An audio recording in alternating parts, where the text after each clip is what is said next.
Today we're going to be installing tongue and groove car siding, rough electrical, rough plumbing, and rough mechanicals. We're doing everything we can because we're 8K over budget.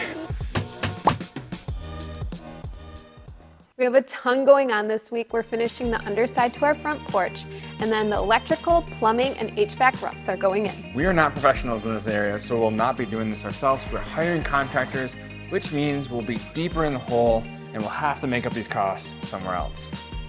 The other caveat is, we're living with my parents right now, and we're getting married in 6 months. The goal is to be out of their basement before we get married. So let's start with the covered front porch. Currently the ceiling is unfinished, but we'll be installing tongue and groove car siding to give it that nice finished look. First, we need to head to Menards to get the right tools, and we're looking for 8-foot long tongue and groove car siding.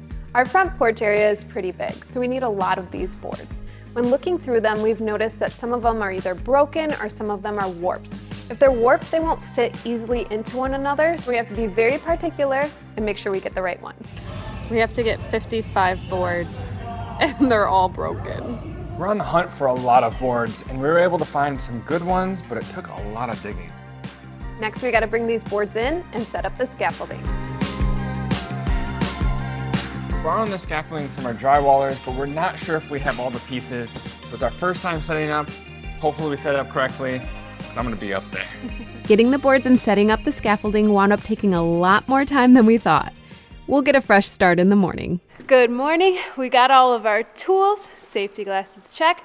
So today I'm going to be on the saw cutting the woods to the right length while Ferris is standing on the scaffolding, nailing the boards into place. So our whole goal today is to finish the underside of this porch covering, and we're gonna put this tongue and groove all the way through here, and we're gonna finish this whole section here, which on this side right here, this is the tongue side. And then when I put the next part on, I'll put the groove side in there so it fits perfectly. I'll use my hammer and a piece of wood. I don't have a mallet, maybe you wanna use a mallet. And we're using the brad nailer at a 45-degree angle to go on the tongue side into these joists. I'm putting about 4 or 5 nails in. If I need to, I'll put a face nail in because it's pretty small, but I'm trying to go with the blind nail, which will be hidden from the tongue and groove. While Ferris is up on the scaffolding, he'll yell out the right measurements for the next board, and then I'll go ahead, measure it, and cut it to the right length. How many at 95 3/4? 1. Once we have it measured and marked, then we're gonna draw our straight line. So I know where to cut. Once it's cut, I throw it up to Ferris, and then he nails it in, and the process just repeats itself.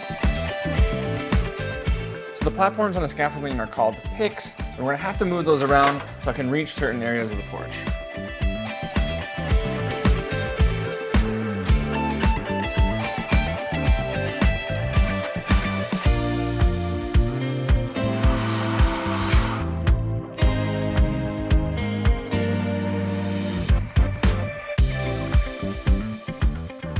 And now we need to add another layer to the scaffolding so we can go even higher.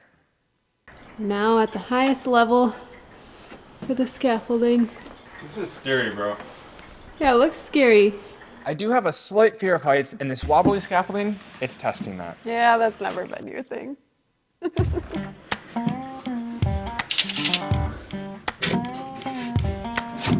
gotta use all my balancing skills to stay firm on here and get those boards in.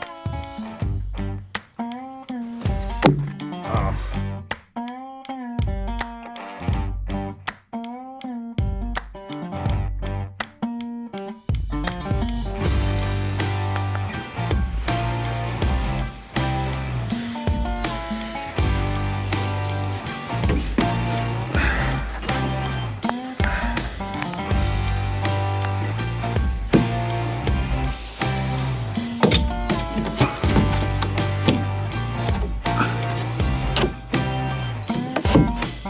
Wow, perfect. That was nice. Hey, Lise, what are you doing? Looking good up there. Yeah! Yeah! Okay, so we're at the top. Now what do we do for that little section? We're gonna have to cut it 3 5/16. Now that we have this left portion done, Besides the middle part, we're gonna go ahead and move the scaffolding over so we can start on the right side. The bottom section of the scaffolding is no big deal. That goes up pretty quickly.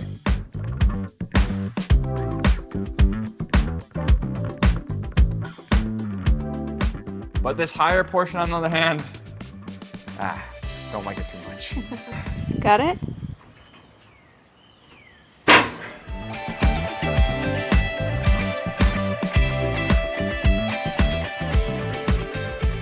We're going on 8 p.m. here, guys. Getting it. Wow, it looks amazing. As much as I love filming, I just don't want to stand up here anymore. So give me another board, please. Okay, coming. Sun's going down. Trying to get a few more boards in. Looks like we're gonna have to come back for another round. Yesterday we were here till 8:30 p.m. trying to finish up this ceiling over our front porch. We only have a tad bit left to go, so we're here today to put in the last boards and put some trim pieces on.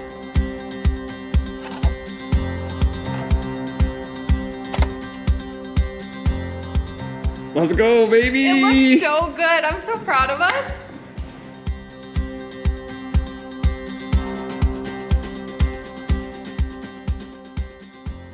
Good job, buddy. That's teamwork right there. Yeah. Well, we've been working outside on the front porch. The plumbers, electrician, and heating guys have been working inside on the roofs. Before these guys came, we needed to have certain decisions made. The biggest decision is the cabinet layout for the kitchen. This is because the plumbers need to know where to put the sink, the electricians need to know where to put the plugs and all the lighting, and then HVAC needs to know where to put the ventilation for the range. We measured out the room with Jerry to get an idea and a feel of where the cabinets would go. 5 feet of room from the edge of the counter to the official start of your great room. And then I took that information and then mocked up our kitchen cabinet layout. We will have our oven and stove on the left side wall with a large stone range hood and tall pantry cabinets on the sides. Then we will have an oversized island that holds our sink and dishwasher. Moving right, we will have a little nook with a kitchen table by the back patio door. The other decisions include where we need to put the plumbing fixtures and valves, where we need to put the cans, fans, vents, heating, cooling, everything. Too many things. Locations. This is the first portion of interior design that we're getting into. The kitchen is always a focal point in any house, and lighting is super important to achieve the look we're going for. But we also have to balance this against our budget. Recessed lighting can be pretty expensive when it's $75 a light, so we have to be very intentional about all of our decisions. A few weeks ago, before any of the brick went in, we needed to make decisions on the exterior for lighting, gas lines, and water spigots.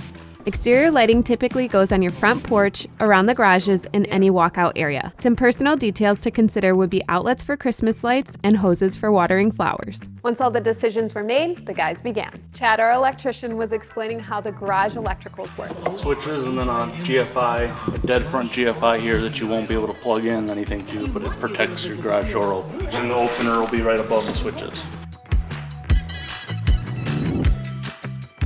In order for us to meet our deadline, these guys gotta move fairly quickly so we can get these inspections in and approved, and then we won't be holding up any future steps.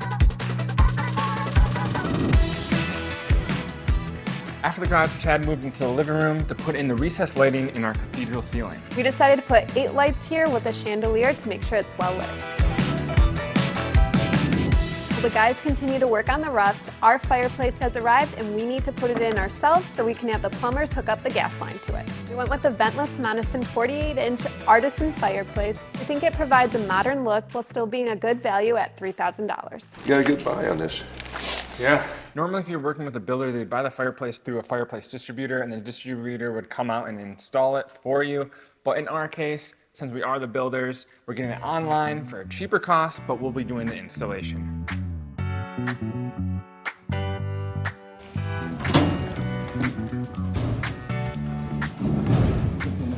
But the red needs to go into this one.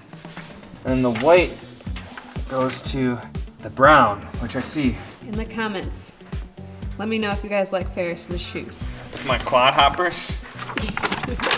Ferris stole my dad's shoes. This is a fashion statement. Oh, yeah. Oh, this is where our switch is going to be for the fireplace. So it's just kind of hidden out on the side here. Then we used a hole saw bit with the drill to cut through the wood so we could pull the wires through. The hole saw bit wasn't long enough, so we couldn't cut all the way through the wood, so then we had to pull the fireplace out, come on the other side, get crafty with it, but we got it done in the end. What are you doing? Pulling these wires through so we can put them into the switch box. And when electricians come, they'll know that they need to hook it up. Once we got the fireplace all set, the plumbers came back in, hooked the gas line to it. We're all set for inspection. And after a full week, all the roughs have been installed. We put 4 recessed lights and a light fixture in the master bedroom. In the master bath, we put recessed lighting and 2 light fixtures above our double vanity, along with our shower and tub plumbing. In the kitchen, we have plumbing for an island sink, 6 recessed lights with 3 pendants over the island. In the living room, we have recessed lighting with a chandelier. On our back patio, we added a gas line for a grill and a centered fire pit. Although we weren't able to do these roughs ourselves, we were still able to save some cash on the projects we did accomplish. In the end, we probably saved a couple $1,000 by installing the wood ourselves and installing the fireplace. It may not seem like a whole bunch, but it's totally worth it to end because it definitely will add up. That just means we need to continue to do everything we possibly can ourselves moving forward. The budget for this house build is getting really tight, so stick with us in our next video when we discuss all the details of the money that comes in and the money that goes out. Make sure to subscribe and we'll see you in the next one.